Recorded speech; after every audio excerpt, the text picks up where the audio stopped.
দেখাইতেছে না। বাপের বেটা হইলে ইলেকশন আর খালি পিছন দিক দা কালো অন্ধকারে বসে বসে গুটগুট করবে কেন? 10 বছর কেমনি বিনা ভোটে তাহলে যায়? কারণ জানেন ভোট করলে কিচ্ছু থাকবে না, জামানত থাকবে না, অনেক জায়গায় জামানত থাকবে না।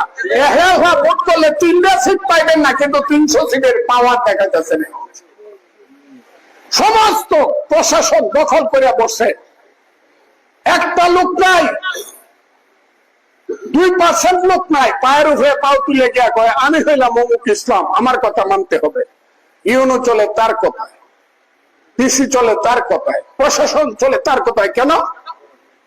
বাপের বেটা হইলে ইলেকশনে আস, ইলেকশনে আস, ইলেকশনে দেখা যাবে বাংলাদেশের মানুষ কাকে দায়িত্ব দেয়।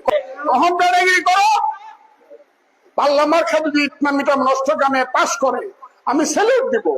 ওখান খারাপ, কলা গাছ কি বট গাছের চেয়ে উঁচা হয়? অনির্বাচিত সরকার কি নির্বাচিত সরকারের চেয়ে বেশি আয়ু পাবে? এই দেশে অনির্বাচিত সরকার দীর্ঘদিন থাকুক। আগে কইছে ডিসেম্বর মাসে ভোট দিব, কইছে না ইনুসাদ যে কথাটা কইতে পারে না, উনি বলায় ওই ভদ্র মহিলা রিজওয়ানা হাসানকে দিয়া। উনি কয়েকদিন পরে গলা টান দিয়ে কইল, হ ইলেকশন স্যার কইছে ডিসেম্বর মাসে দিব, তবে 6 মাস দেরি করে জুন মাসে হইতে পারে। জুন মাস যখন হয়ে যাবে তখন বলবো আরে জুন মাসে তো আওয়ামী লীগের জন্মদিন, এটা তো ফ্যাসিস্টের জন্য, এই মাসে তো কোনো ইলেকশন হইতে পারে না। এরপরে কইব আগস্ট সেপ্টেম্বর, এটা তো আমরা আন্দোলন করছিলাম, বিপ্লবের মাস, এই মাসে ইলেকশন হবে না।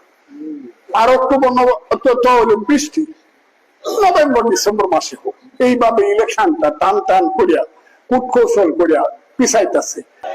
দেশনেত্রী বেগম খালেদা জিয়ার হক যে পোস্টারে ধানের শীষ মার্কায় থাকবে, সেই পোস্টার 80% ভোট পাবে, আর অন্য কিছু সিট কেউ পাইতে পারে।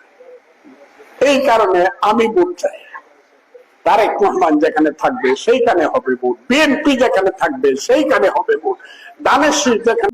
আরে বেচারা, আচ্ছা এর কোনো আত্মীয় স্বজন নাই, শুভাকাঙ্ক্ষী কেউ নাই?